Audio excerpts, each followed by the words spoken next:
Right. Good afternoon, ladies and gentlemen. Thank you all so much for joining us today.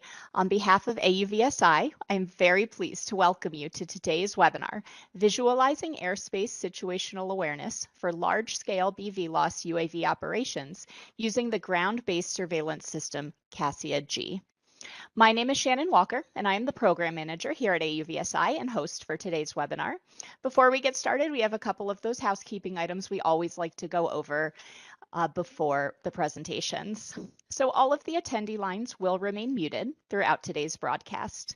A recording of the webinar is in progress, and it will be emailed out to all attendees along with a copy of the slide deck within the next week or so. If you're listening today and you need any assistance, please send a note to the webinar leader using the chat box on the right side of your screen. If you don't see the chat box yet, just click that little chat bubble icon that's located at the bottom right-hand side of the screen, and that should open up the chat box panel. Please note that all links featured in the slides today will be shared through the chat during the presentation. So after our presentation, we're going to open up the session for Q&A. So attendees, you are encouraged to submit those questions at any time throughout the webinar using the Q&A box on the right side of your screen. But the questions are going to be saved to be answered towards the end of the presentation. And please note, this is a different box than the chat. So just make sure that you're submitting all of your content questions for our speakers using the Q&A panel, which can be found directly underneath the chat panel. And another quick note for attendees, you can change your screen view by clicking that layout icon found in the upper right-hand corner of the slide screen. So go ahead and play around with that and find the view that works the best for you. Okay, let's get started. We would very much like to welcome back and thank our sponsors for today, Kongsberg Geospatial. We are very excited to kick off with two excellent speakers, Rex Hayes, Director of Unmanned Systems at Kongsberg Geospatial, and Jason Hardy-Smith, the Vice President of Product at Iris Automation.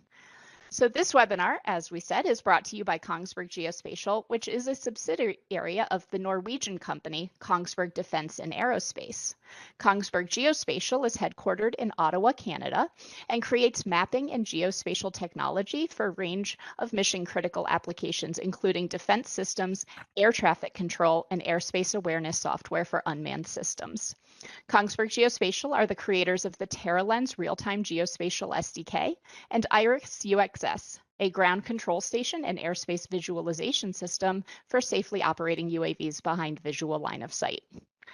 Kongsberg Geospatial has been working to develop a standards-based system for recording, accessing, and comparing real-time and historical sensor data captured from unmanned systems. So back with us today is Rex Hayes, and Rex has been in the unmanned industry since his program management days while on active duty with the U.S. Coast Guard. As a helicopter pilot, he understood the huge potential of unmanned aircraft, and after retirement went into unmanned industry, starting as a subject matter expert while at Booz Allen Hamilton, and then with Textron AAI as managing BD director for the Aerosonde and Orbiter UAVs. After Textron, Rex started his own company, assisting multiple companies with their unmanned goals and strategy. So Rex joined Kongsberg Geospatial last year as the U.S. unmanned rep, appreciative of the fact that the data in presenting that data was at the heart of most of the unmanned operations. So joining Rex today is Jason Hardy-Smith, a proven product management executive with 20 years of experience defining and driving product strategies and roadmaps in technology industries. Jason has owned the end-to-end product lifecycle of successful first-to-market products for companies including Oracle, Blue Roads, Bright Idea, and isomorphic software. He has built efficient, scalable, global product organizations from the ground up. Before starting his product management career, Jason was a software developer and received his Bachelor of Electronic and Electrical Engineering from the University of Glasgow. So Rex and Jason, we're thrilled to have you both with us today. We know we are in excellent hands, and with that, I will stop talking and hand it over to you. Great. Shannon, thank you for the introductions. Jason, great to have you on this call with me today. Good afternoon for those on the Eastern time zone, and anywhere else you are, good day. It's funny, Shannon gave the comment about my Coast Guard days. So For those that have joined us previously, I'm usually giving these webinars from Philadelphia, and their show, It's Always Sunny in Philadelphia. If you've ever seen that one with Danny DeVito was on. Well, I am actually in Tampa this week, and it's actually sunnier here in Tampa. So, and it's quite interesting. My first Coast Guard duty was flying out of Tampa, and I forgot how insanely hot it can get. So it's not only sunny, it's very hot here as well. But anyway, greetings from Tampa, Florida this week. We're going to go through the slides. We're going to talk about IRIS today, which is our geospatial situational awareness software. Jason's going to talk about IRIS automation, and there's no connection between the two except for the joint product we're doing. Just happen to both have the IRIS name, so you won't hopefully get confused on that. Jason will show a video. I will show a Cassia G video, which is their ground-based detect and avoid system. And as Shannon said, then we'll open up to Q&As at the end. And without further ado, we'll start. I'd be remiss if I didn't go over the Kongsberg geospatial history. We are 30 years old this year. We started as Gallium. We got acquired in 06 from Kongsberg, which Shannon noted is our Norwegian parent company. Changed our name to Kongsberg Geospatial in 2012. And this just gives you a timeline of some of the things we've done since then. We started out with our core software as TerraLens, which I'll go into a little bit because that is the basis for a lot of our products we have. But as you can see through this timeline, I'm sorry, I have to put my glasses on to see, but some notable programs, the Terminal High Altitude Area Defense, or THAAD, for those that might know that, the Joint Battle Command Platform. We've dealt with Wedgetail. We're actually working with them again. The Joint Tactical Attack Controller, Aviation Traffic Management Systems, and Combats 21. I'll get into some of the other ones in this next slide just to kind of show you the depth and breadth that we have. So we are on the Navy Aegis Weapon System. That's our TerraLens inside. It's almost like Intel inside. That was the cute thing for the laptops way back when. So TerraLens inside a lot of programs. We're on fast attack submarines, the Virginia class, Navy's Air Traffic Management System. The NASAMS, which is the surface-to-air missile system, which has been exported to, I think, 13 countries now. That's going very well for us. We have the C2 display for that. Combat Management Display System on the Coast Guard National Security Cutter. Again, you always have to give a shout out to the Coast Guard. And then lastly, on the Ground Control Station display for the Triton MQ-4. So I say that, and it dovetails nicely into the IRIS situational awareness, which is also an airspace deconfliction program. Again, if you heard this brief, we'll kind of expand upon it a little bit.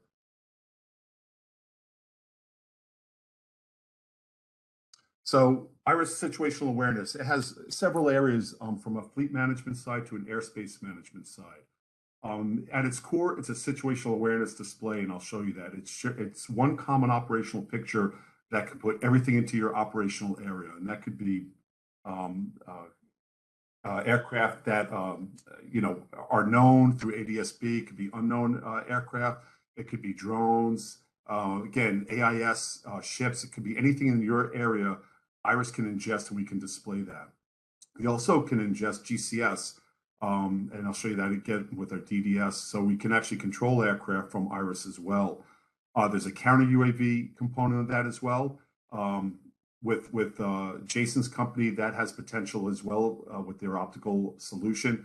And then lastly, we think in airspace management, we have a good place in the unmanned traffic management system. So what does IRIS do? So the TerraLens we talked about would be that, going from the ground up, would be that maps and imagery, the software development kit. IRIS ingests aeronautical information periodically. It takes in live data. Takes in ADS-B, can take in weather, traffic feeds, Harris Next Gen. Again, it's kind of up to what the user wants. We also display our own aircraft position. That could be altitude path, and we put vectors in for show heading and where the projected path is. And then lastly, again, this is where Jason comes in with the Cassia G program, is collision avoidance. We've taken optical, obviously, with them. We've taken radar. We can take LiDAR. Again, all ingested into IRIS and help with collision avoidance. Okay, so how do we do this? Data distribution service. So you have your data coming in, and that's the top feed. I don't know if you can see my mouse or not. But again, it's any aeronautical data. It's 80 which is going to be a new requirement for the FAA. Radars, I have to put one in there for optical, Jason, for you guys as part of the DAA. Take our own ship telemetry, which is the top right. And then we get services. You can get a detect and avoid service, and I'll show that on the video as well. You can get terrain queuing alerts. You can get airspace alerts. You can get vehicle alerts of any kind of collision. The one I didn't talk about is this top middle one on the top, other inputs. We specifically tailored Iris for the Cassia G program. We're calling it the Cassia G viewer, which has the optical 360-degree field of view, if you will, with ADS-B as well. So again, whatever the customer wants, we can always ingest that. Right now, so Iris has seen some good headways. I'm actually at a soft conference this week, which has applications, but on the commercial side, there's a lot of applications as well. We're currently in contract with 4 companies, from SkyDrop to Skyports, a few others that wanted to stay anonymous, which is fine. We have no problem doing that. We're in consultations with a 5th company right now, and hopefully we'll have news the next coming weeks about how that's proceeding as well. So from the commercial drone delivery side, we see a lot of application on that. Okay, so Iris. Iris is not just a user interface or UI. It's definitely a situational awareness. I stole this slide from one of our engineers because I think it kind of sums it up nicely. We have adapters, we have translators, we have sensor integration, and that's key.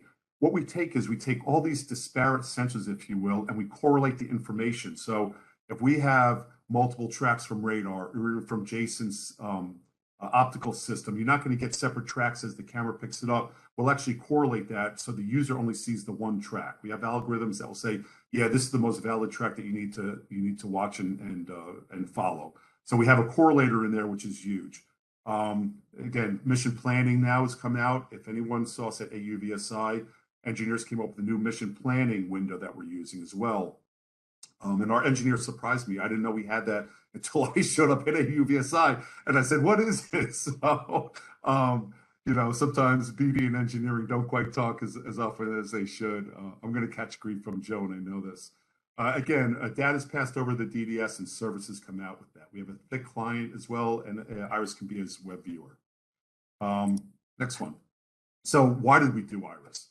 Again, you see this one at an airport, and you should be worried, saying, "Boy, this one person gets overwhelmed with all the different sensors, all the different screens out there." Iris gives you the one screen, one common. This is an Iris display. So the right-hand side is a 3D graphic of your area in question or the area that you want to work in. Cassia G Viewer has that as well. On the middle or the left side is your 2D version. As you can see, you have different layers there. Iris has, we can put in airspace layers, we can put in obstacle layers. If there's any avoid areas, we can put that in as well. And then we have multiple tracks, if you can make that out. Sorry, it's a little bit of a busy slide, but when you get the presentation, you can see it. Again, if it's an ADS-B aircraft, we'll pick that up. We'll have the vector data on where it is, where it's been, and where it's going. And then with Jason's Cassia G ground detect system, we'll actually be able to pick up uncooperating aircraft as well.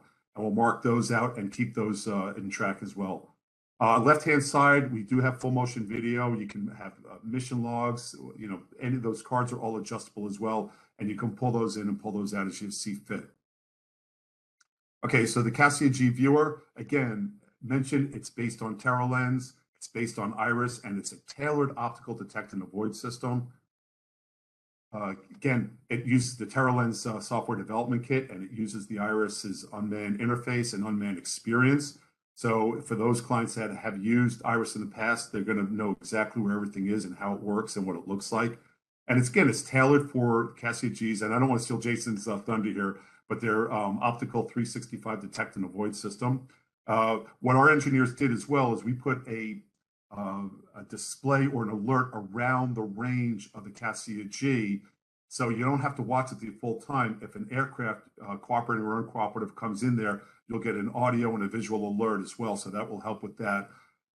Lastly, again, displays cooperating aircraft and non-cooperating aircraft. All right, so I'm going to turn this over to Jason now. He's going to go through his deck, and then he has a video in there as well. So we'll take a break and show that video. Jason, all yours.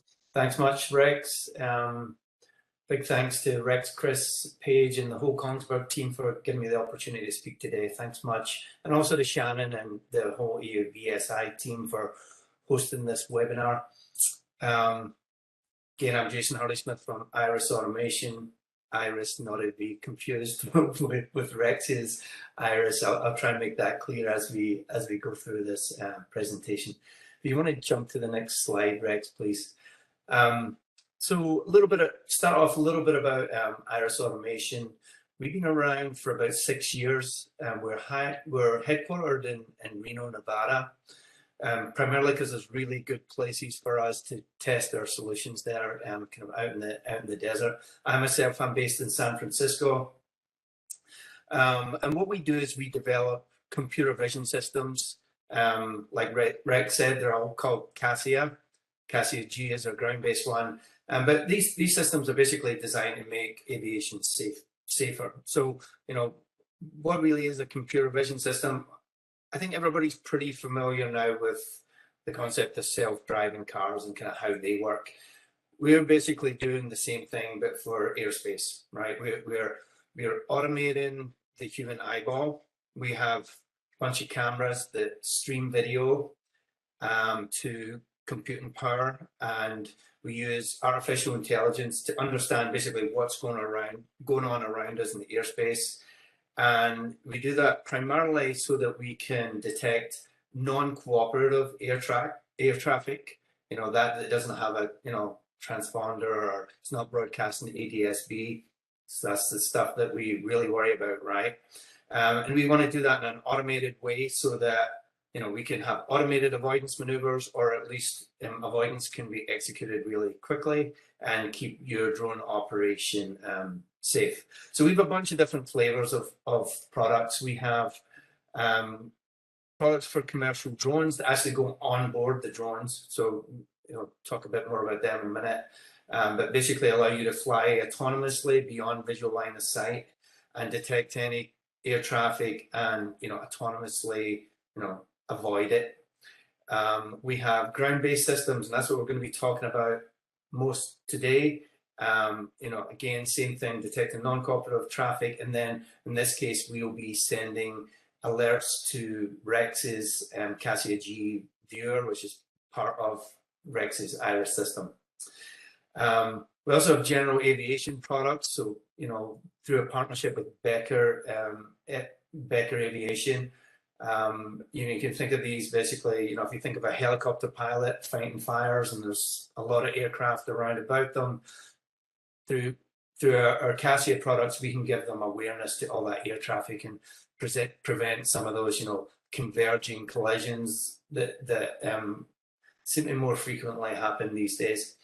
Lastly, we're also working with a number of advanced air mobility or air taxi platforms. Recently, we're working with a bunch of them, but we recently announced our Embraer Eve collaboration, and basically helping to make their operations safer. So kind of a range of products, but at the core of it, pretty much the same software and very similar hardware across the range of products. Next slide, please. So I'm going to get into details about how our software works and the performance and how you use it and all that kind of stuff. But, I wanted to start off talking about, how we work with some of the standards bodies that are out there. We are really trying to move the industry forward as a whole. Computer vision and artificial intelligence is pretty new technology, especially when you compare it against something like radar, right? That's been around, since kind of, I guess, Second World War. Computer vision's evolving at a really, really high rate.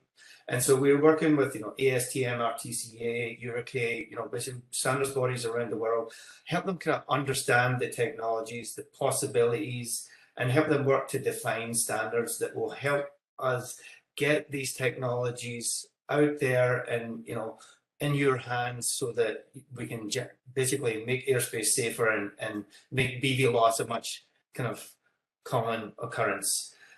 Next slide, please. We're also working with a bunch of the, working groups out there, technology programs, a lot of them with the FAA, so their integration partner programs or IPPs. We work in FAA's Beyond program with a bunch of NASA's programs, and basically, we're doing this around the world. Despite the fact that we're a pretty small company, we feel it's important to kind of contribute and collaborate and help drive the industry as a whole forward. So with that said, I want to get into a little bit, on the next slide, please, Rex, on why we're doing this, right? I think the vast majority of drone operators want to fly BVLOS, right, beyond visual line of sight, and because really that's when the safety and the full economic benefits of drones really kick in, right? So if we take a power line example here, if you get 1,000 miles you got to inspect, sure, you could go and do that by helicopter, right? But doing it by helicopter is quite dangerous. Those low altitude strikes against towers or trees or power lines makes it a pretty dangerous operation. Now you could do it by drone within visual line of sight, but then you're kind of driving to the first location, unpacking the truck, getting set up, flying a couple of miles, coming back, packing up the truck again, driving a few miles down the road, and kind of rinsing and repeating, right? It's not, you can hardly say it's efficient, right? So also things like, package delivery, right? Amazon's really good at getting us packages really fast, but I think if we could get it in 30 minutes or an hour, I don't think too many of us are going to say no to that. First responders, delivering, organs, drugs, defibrillators really fast. Speed is really of the essence, literally, life and death. So, I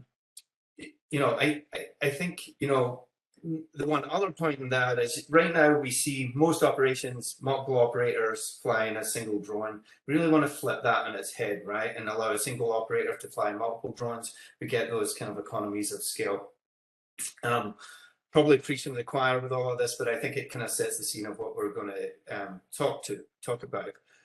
Next slide, please, Rex. So why can't we fly BVLOS?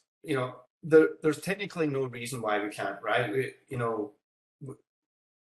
Drones are great to fly. We have the technology in drones to have them fly 100 miles, no problem. C2 systems are good. Autopilots are way more than capable of setting a bunch of waypoints and having them just go and fly themselves. The problem really is the non-cooperative traffic out there, right? The FAA, if when planes are flying out there without ADS-B out, basically it's see and be seen, right? The pilot can see the other aircraft because the aircraft is big enough, and vice versa. When drones are out there, they're too small for pilots to see, so the pilots can't avoid them. And the remote operator, since the non-cooperative traffic doesn't have ADS-B out, they don't know where they are, and that's where the issues potentially happen. So this is the problem that we've really been focused on solving for the last 6 years. Next slide, please. So we have a couple of onboard products. These actually go on your drone. We have machine vision cameras, 1 to 6 of them, depending on the solution. And that's streaming video to graphical processing units. Graphical processing units are really, basically think of a really small but really high powered computer on your drone, and onboard that GPU, graphical processing unit, are deep learning algorithms. So we're basically using artificial intelligence. So much the same way as a baby learns to identify, different shapes, different objects, we've trained our algorithms to identify aircraft in the airspace. So if our system identifies an airspace, basically sees an aircraft in the airspace, it will understand what it is. Is it a helicopter, small plane? How is it moving? Are we likely to breach well clear? And if so, it will instruct the autopilot to autonomously perform an avoidance maneuver. It can also just send an alert to a remote pilot to ground station as well, ground control station, and they can manually make that avoidance maneuver, since it will provide that situational awareness. Next slide, please. So here, I hope you can kind of get an idea from these pictures how the systems get integrated on the drone. On the left, we have our bigger 5-camera system. You can see 2 of the 3 cameras in the nose and 1 on each wing pointing backwards, and that allows us to see 360 degrees around the drone. The other image on the right is with a twin rotor. It's an Abidrone twin rotor. That has our smaller 1-camera system. You can see the camera protruding out of the nose. And now I have a kind of short video just to give you an idea of how the system works. If you can play that now, Rex, if possible. If the video is not that clear during the webinar, the follow-up slides will actually, be a much more higher resolution for everybody. This might just take a couple seconds to kick off. Okay, here we go. Now this is actually, it's not super clear on here, but we're actually on board a drone, and this is what our system sees. Video is a bit choppy, and I think the video has been actually cropped a little bit here. So yeah, I'll talk through it and you can view it later if possible, but the detection it's made is actually off screen. The video has been cropped a little too much. You'll see it come into field of view in a second. But basically, the system's detected an aircraft about 1.2 kilometers away. This video actually didn't come across too well at all on the webinar, I'm afraid. But if you can watch it afterwards, you can see the system flying over the desert in Reno, and we make a detection of an aircraft about 1.2 kilometers away, and you can see it tracking it all the way through. Kind of gives you a bit of a feel for how the system works. We've been iterating on our system for quite a bit, and we've been getting various, and our customers have also been getting various approvals to fly BVLOS and EVLOS with our systems on board. Many of them without visual observers or other mitigations. X system, we got an approval up in Reno probably 2 months ago now. To fly without visual observers. We've flown 107 miles under that waiver. That particular one's in Class G airspace. I encourage you to go to the FAA's website and you can review some of these. But yeah, quite a lot of successes there. Inspecting pipelines, power lines. One of our key partners, Census, has had a lot of great success here in working with their customers like Soaring Eagle Technologies, for example. So they've been basically eliminating visual observers wherever they can and flying longer and longer distances with CASE 1 and CASE X systems on board. Next slide, please. So getting now to our ground-based system, which is really what we want to talk about today. The technology is very similar to what you see on board. In fact, it's exactly the same software. The hardware does actually vary a little bit, but essentially, we do have ADS-B receivers, but we're using our electro-optical systems, our cameras and compute power and deep learning algorithms to detect that non-cooperative traffic. So why would you use this? Well, you've seen some of the drones that we put our other systems on. They're a little bigger, right? I think the Saxon M14 with, fuel and, a sensor on board, plus our CASE X system, it's pretty much getting close to that 55 pound Part 107 limit, right? So if you have something like a Skydio 2 or drone in the box, it's probably not going to carry it. Or if you're delivering packages, you might want to save that payload and not use it up, not use up any of the available payload for a detect and avoid system, right? So you can use a ground-based system. You can use one of them or many nodes to detect that non-cooperative traffic and essentially sanitize the airspace over your drone operation and get that situational awareness and display all of that data through Rex's Cassia G viewer. Next slide, please. So on the left, you can see what the Cassia G system looks like. So yeah, a lot of people say it looks like WALL-E or Johnny 5 or even ET. So this particular one has 5 cameras, and that lets you look all the way around. Each camera, these are machine vision cameras, so really high resolution, sending about 4K of data, about 5 frames every second.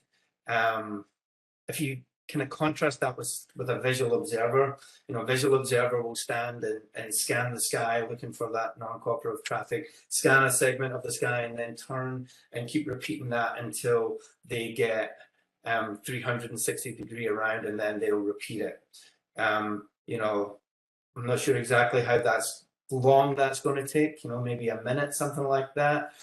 We scan the sky 5 times a second in 360 degrees looking for traffic. So, and then, we're very good at knowing where that traffic is. A visual observer kind of guesses.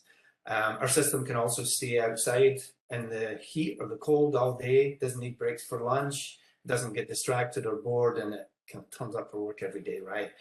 So some benefits kind of over a visual observer. So our system is going to detect an intruder, and it'll take about 300 milliseconds to send an alert to Rex's system, and then you'll hear that audible alert, visual alert, and then you can determine what you want to do. It might be that you want an automated avoidance maneuver to happen, or you might want your pilot to make a decision.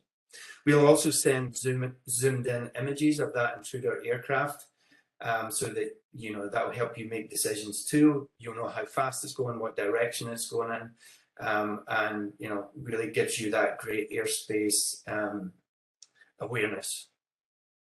Next slide, please.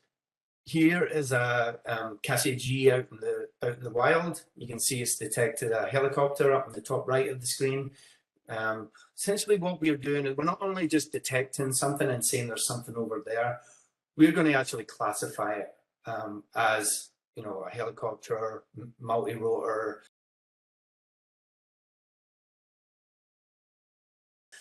tell you what direction it's going in, etc. We can detect something around a Cessna, it's kind of Cessna size, about 1.7 kilometers away on average. Kind of max would be 2.3, 2.4 kilometers. But the key here is that you will, you don't just have to use one node. You could use as many nodes as you want, and that can get you unlimited range. You can cover as big an area as you want. These are really easy to deploy. You can put them on something like a tripod, for example, telescopic pole if you have one of those trailers that you tow around. You can put it on a roof if you want to do a permanent installation on a pole, side of a building, that kind of a thing. We see companies doing it in a bunch of different ways. There's the kind of disaster response type thing where you'll take it out, put it on a tripod or telescopic pole, or there's the more last mile package delivery where you're putting the systems out on a permanent basis across a large area. Next slide, please. So essentially what we are doing for each of these nodes, and here's a kind of, I think, a good image of Rex's system. You can see the 3D coverage of the Cassia G system on the kind of left side of the screen, and you can see the altitude that the aircraft are flying at. You can see your own drone in there, but that red area is essentially the field of view of that Cassia G system. So if you had multiple Cassia G systems, you would see multiple of those 3D shapes, and we're going to be pushing detections of intruder aircraft. Could be ADS-B detections or electro-optical. And we'll also push the status of the Cassia device. So if for some reason Cassia stopped working, maybe somebody unplugged it or it got disconnect, the connection went down, then we would there would be no more heartbeats sent to Rex, and so the system would alert you to that. And also when there's an intruder, we can send those audible alerts, right? So even if you're not paying attention to the screen at that second, you'll get the audible alert in time to look in that direction. Okay, and so if you go to the next slide, please. With a single node, and this is a little bit of a eye chart. I'm not sure you're going to be able to see this in detail, so I'll talk through it. As I said, if you have a single node of a single Cassia G node, we're going to detect something like around about the size of a Cessna, you know, max about 2.3, 2.4 kilometers away. If it's a 747, you know, we'll detect it, I don't know, 20 miles away, something like that. You know, maybe several hundred meters, depending on the size of it. Our average detection rate is about 1.7 kilometers. And what we're really doing is giving you time to be able to react to any intruder. And then the blue kind of circle in the middle would be the area that you're going to operate your drone in.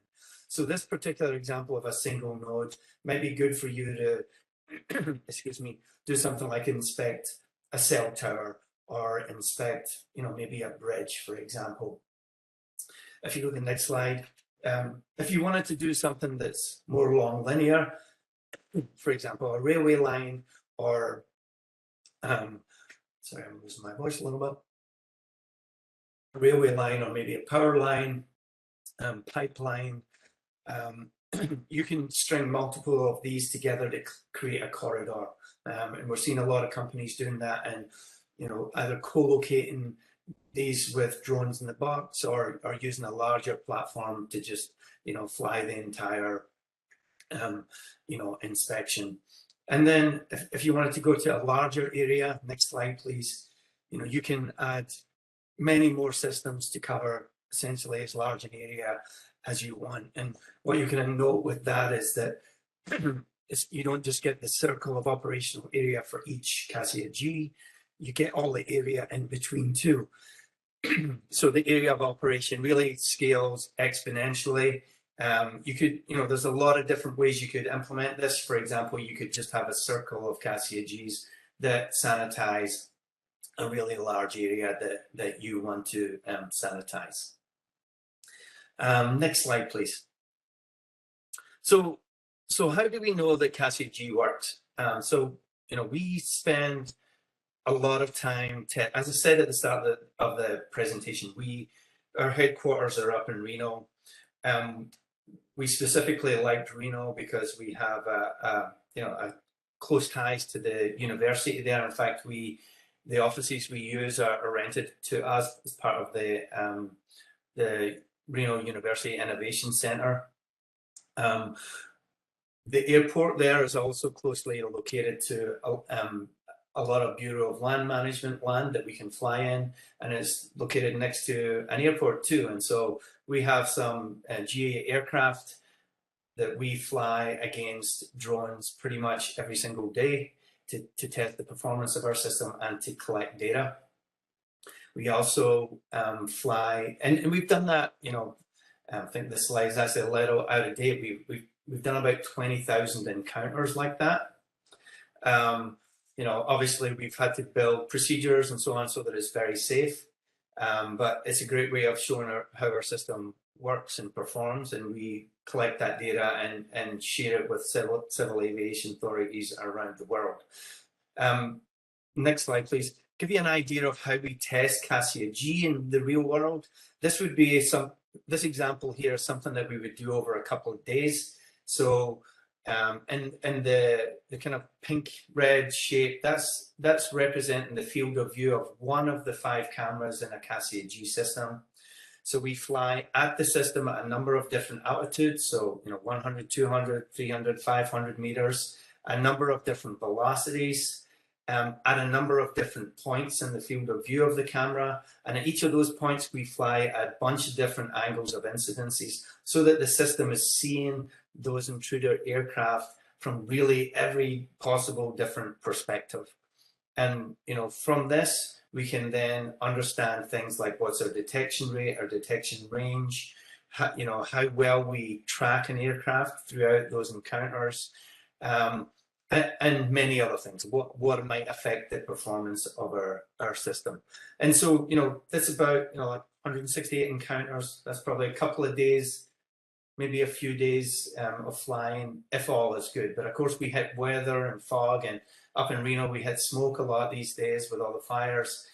So, this kind of approach is, expensive and time consuming. And it's also in one location with, and if I want to get data against, let's say, haze, I can't necessarily get that on the day I want it, because Mother Nature may or may not cooperate that day. So to get around that and to also expand our set of data, we do a lot of simulation work. For the next slide, please. We've built simulators that can, in a photorealistic manner, basically, generate different environments. So it could be urban, could be desert, could be, fields or forests. We can vary the cloud cover. So you see some of these examples have a lot of clouds, some have scattered clouds. We can, have complete cloud cover. We can change the illumination. You can see on the bottom left, we have some haze. You can also see some different intruder aircraft. So we can vary the intruder aircraft. We can put many more intruder aircraft in the field of view that would be safe. And we can also put things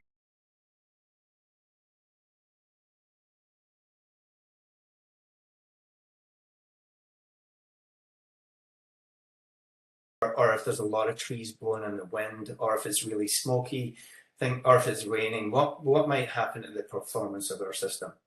So the real flights that we flew, we'll mimic them in this simulator. We can understand how good or how accurate our simulator is, and then we do thousands and millions of these simulations.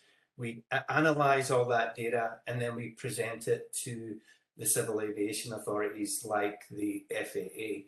And this has been something we've been kind of, presenting very regularly, especially to the FAA. And we show them our successes, our failures, our roadmap, and then we share all of this performance data and analysis, where the system works well, where it does not. And if you go to the next slide, please, very, very recently for a Cassia G product, we received a BVLOS waiver to be executed in Class G airspace up in Reno. Also, no visual observers as the sole mitigation for any intruder aircraft. So we're really excited with that. It has greatly increased the momentum, and the interest we're seeing from customers. Since we've got this approval from the FAA, we have flown this a number of times. In fact, I think we flew the operation 7 times yesterday, which is pretty exciting. And I think with sharing that success, I think that's pretty much all I have to share today. I think hand you back to Rex now, and I think we open it up for questions. Jason, great. Thank you for the very informative brief, and congratulations on the FAA waiver.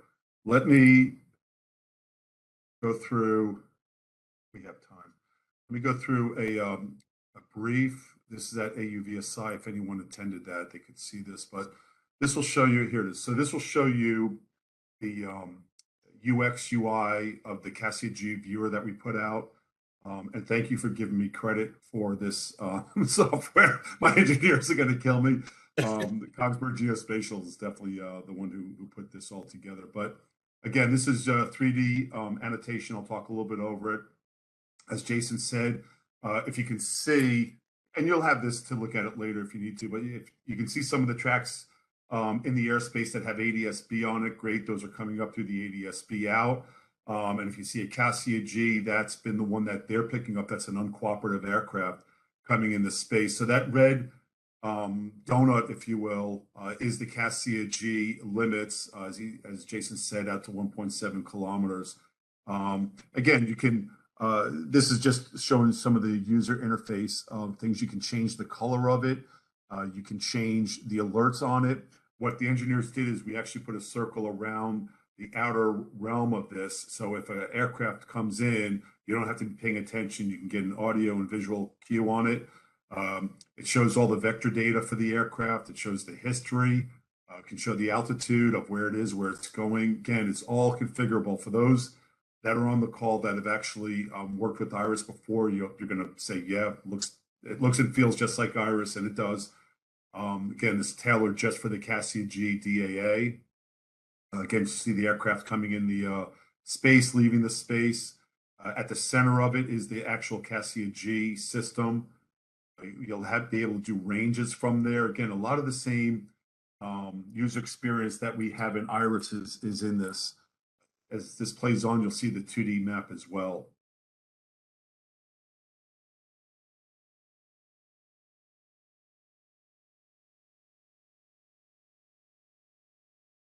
As Jason mentioned, if you do this and it is, daisy chained, you'll be able to actually go out and see the rest of the Cassia G donuts, if you will. So for that airspace that you want to keep deconflicted.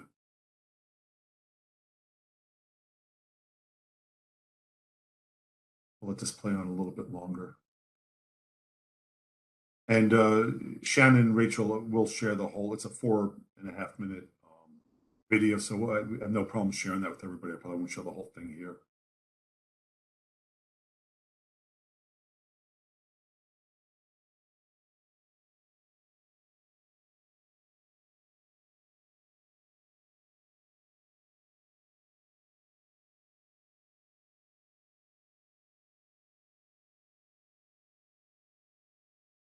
As we come up to the 2D side.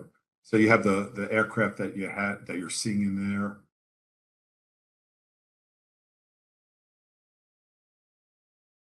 Okay, so brings in the 2D card now. And again, you can put, any kind of layers you need to in there as well. So you do have the 2D, 3D. They're interchangeable. You can make one as big as you need to, or decrease it. You can pull it off to the side. Again, the exact same user experience that Iris gives the folks on that.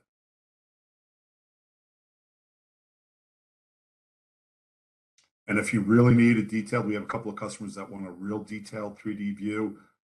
We can arrange to have that as well.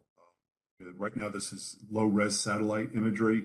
If they do need high res, if you're working in the city, we do have a couple of vendors that we go through to offer that as well.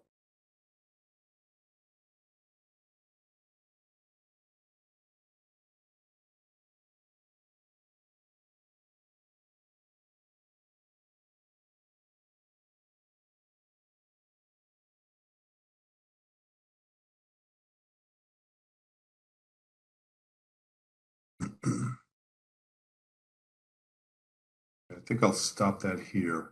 Again, it's pretty straightforward. Cooperating, non-cooperative aircraft.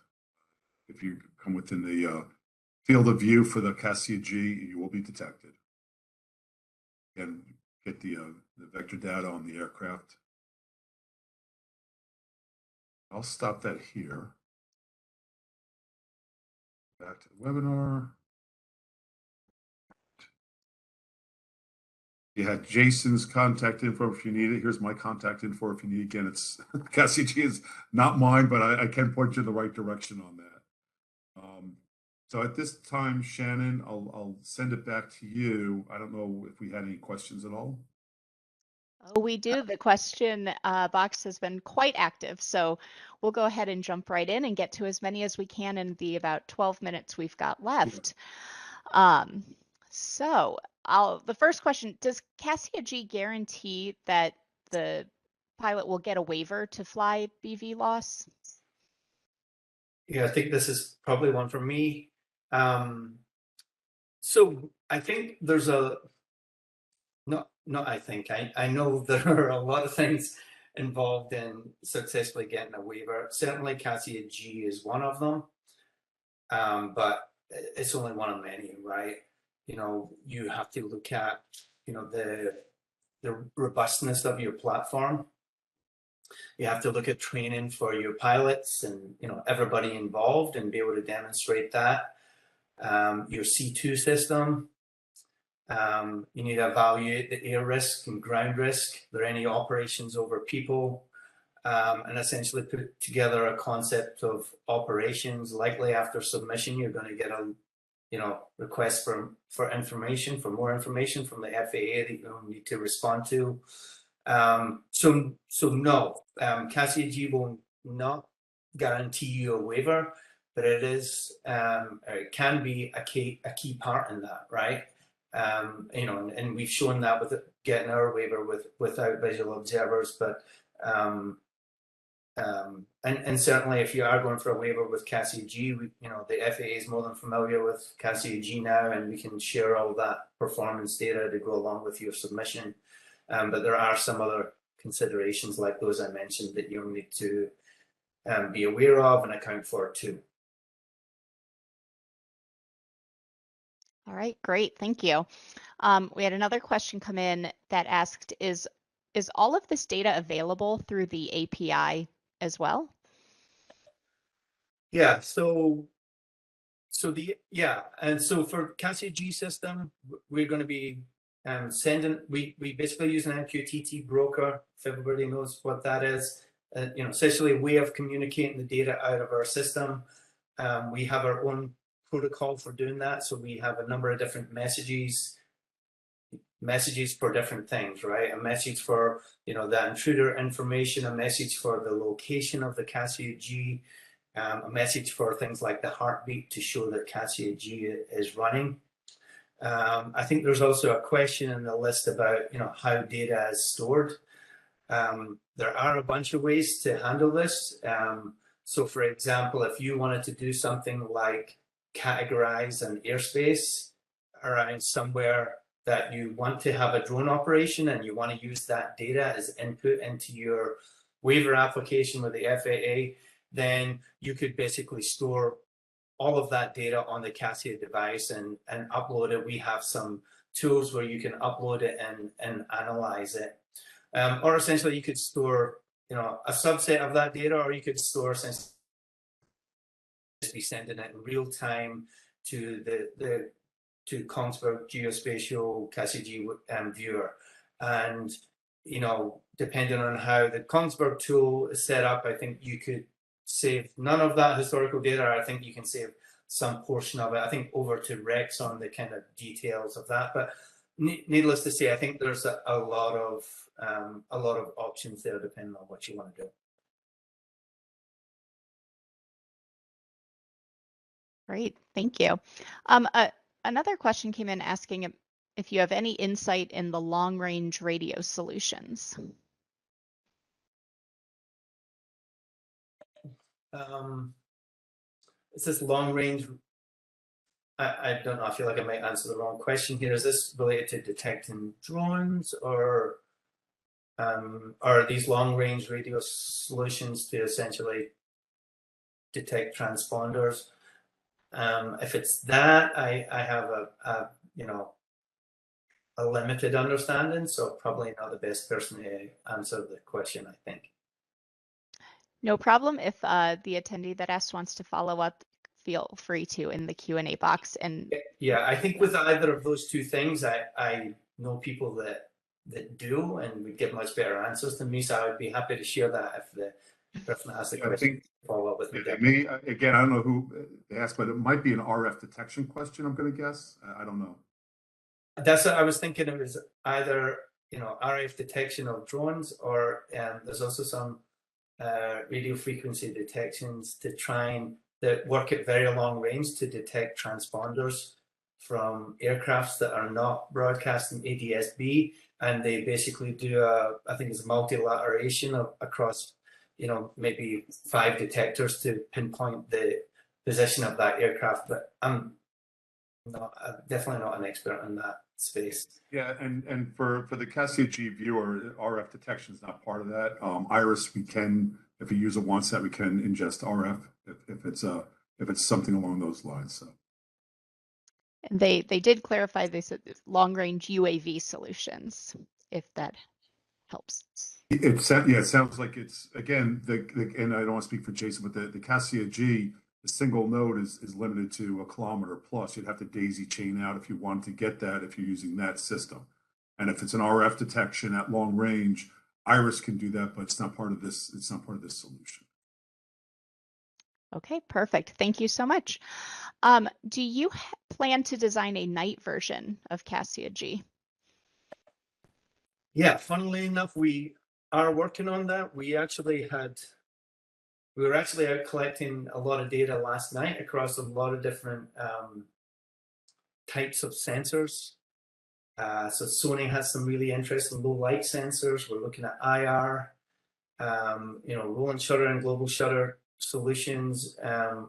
And it's an R&D project for us right now. It's going to be a little bit away. We are still at the early stages of the adoption of the daytime solution. So, I think nighttime is going to come after that. But yeah, we are working on it, and we will be getting that out as soon as we can. We do have a ways to go though. All right, great, good to know. The next question we have asks, does the performance of an individual Cassia G node increase as more nodes are nearby? So in other words, do the nearby nodes share tracking information? Yeah, so the data is all being sent to a single location, and that is where the data is essentially shared, right?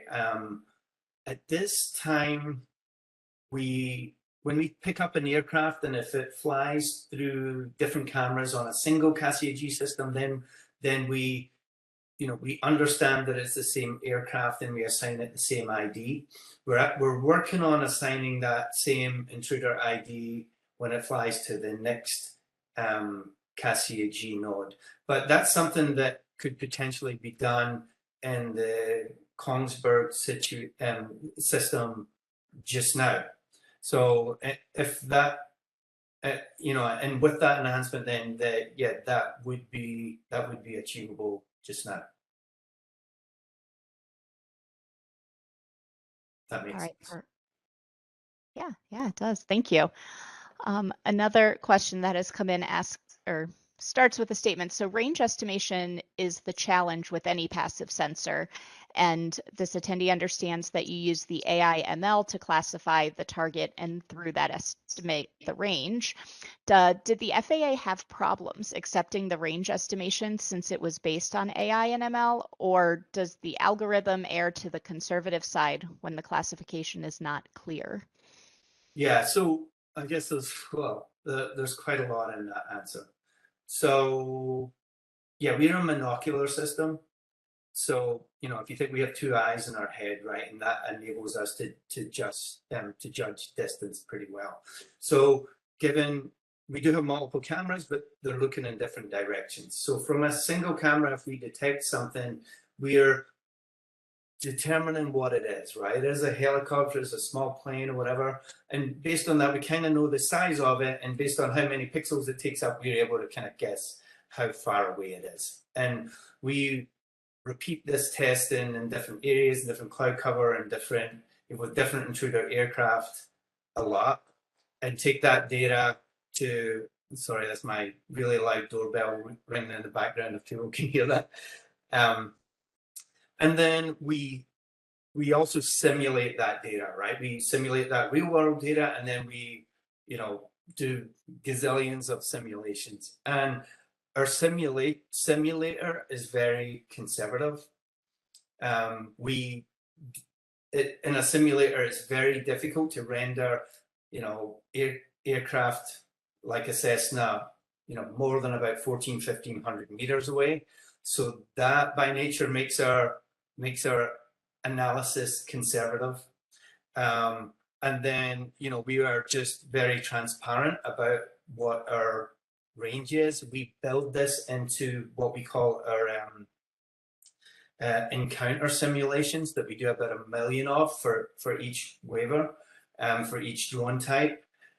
We build in a lot of that error, and that, with all of that understanding, and with, we basically open the kimono as to where we're good and where we're bad.